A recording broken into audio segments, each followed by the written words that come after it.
What's up, channel? Today we're going to be discussing the God cards coming in Theros, and I'm going to be looking at them strictly as their use in Commander goes. As far as standard or any other format, you can figure that out yourself. I'm just going to be talking about them as Commander cards. So there's a couple things that all the God cards share, and it's that they're all indestructible, which makes sense. They're God cards, and they're also all legendary enchantment creature, and the creature type is God. So those are the things they share in common. And then they also have another static ability where if your devotion to their color is less than a certain amount, then they're not creatures, which is not necessarily a bad thing. So we'll start off with Heliad, God of the Sun, which is the white one.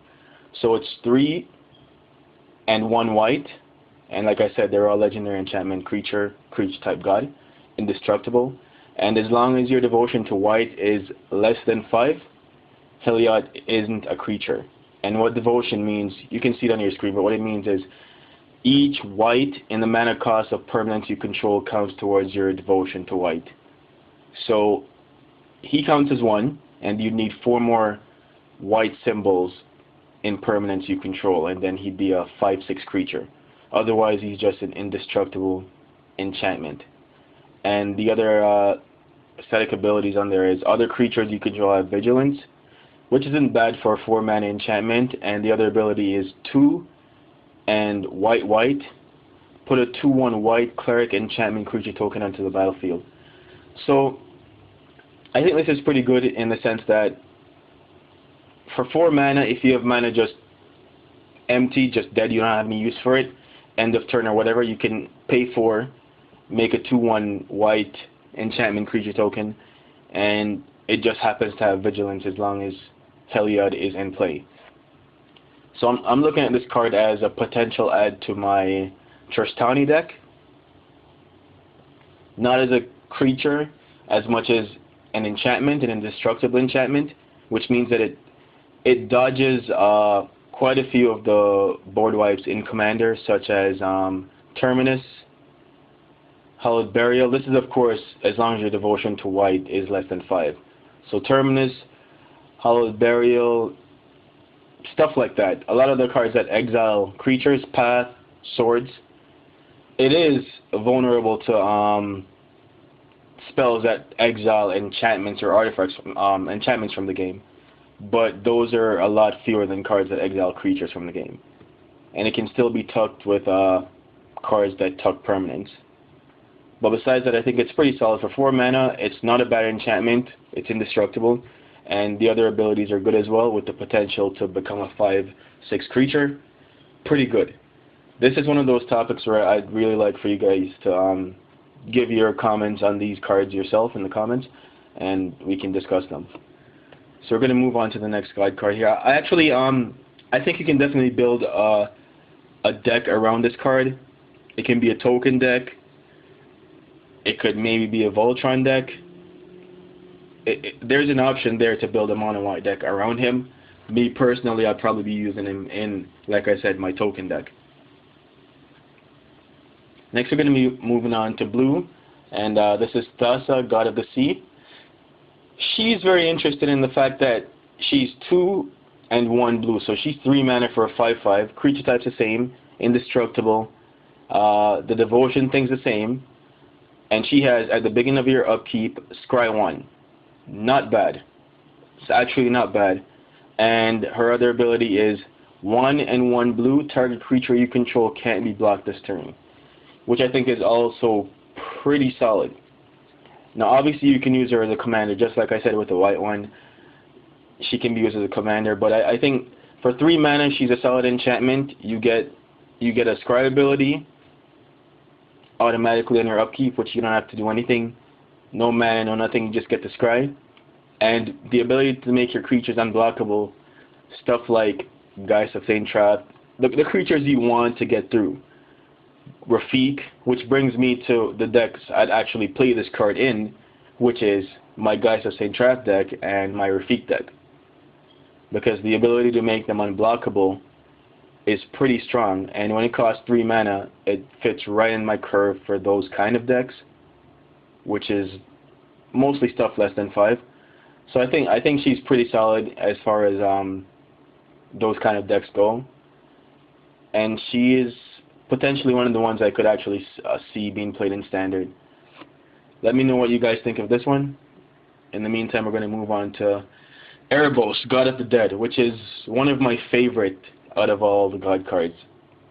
So it's 3 and 1 black, and I'm just going to list the power and toughness and then the other 2 abilities, because the indestructible, the devotion, all that stuff's the same.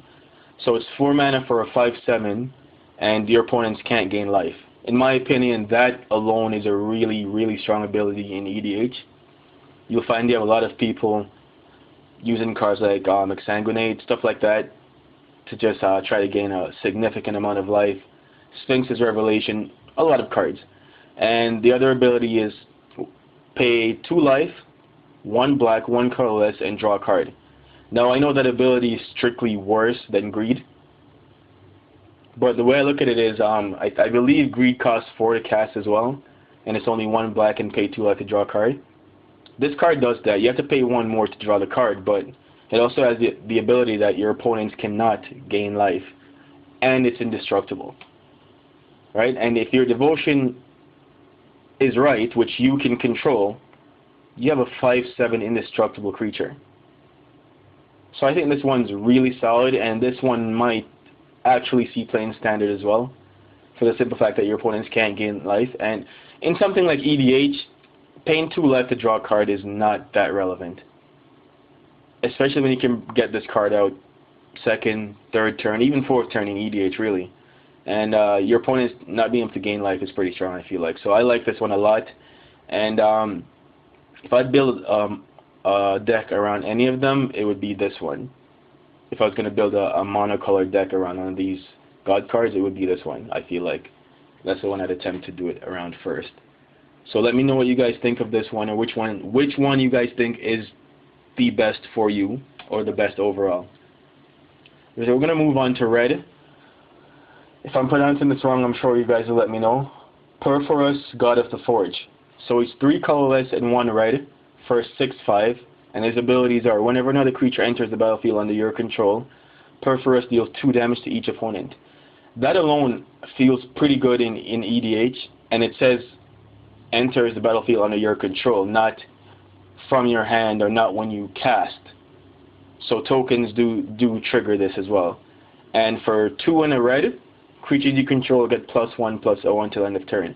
I can see this card along with the white one being run in a Boros type deck, Aurelia, something like that, or another legendary card that's actually in this set that I'm not going to go into in this video, because this is just about the God cards. It could also be run with, I think his name's Tariq.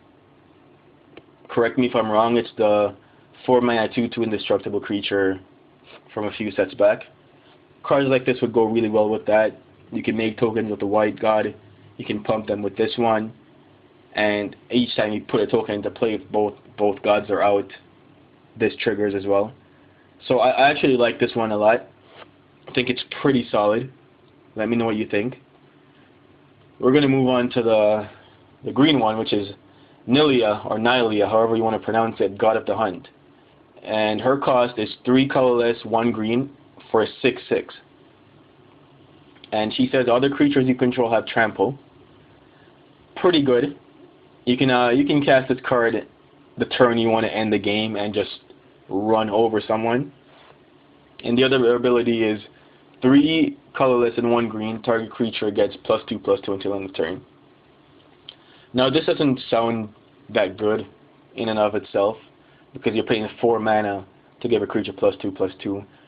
However, it doesn't tap to do it, so it's a repeatable ability, and I can see this being very relevant in a very aggressive ramp deck, a Souza or Rada, something like that. You can use it as a game ender or just to save creatures. Might not be the strongest one for EDH, but I can see it having uses. I thought about if I'd run in my token deck or not, and I'm thinking it's a maybe. The ability to give my bigger tokens trample isn't bad, because the only card I use for that right now is Craterhoof, pretty much. So that's not bad. And like I said, if you have the mana, these abilities aren't horrible. So she's probably the lowest on my list as far as EDH goes, but I'm sure someone will disagree with me. They'll have other viewpoints on this card. I'm interested in hearing what they are. And yeah, let me know what you guys think in the comments. And thanks for watching.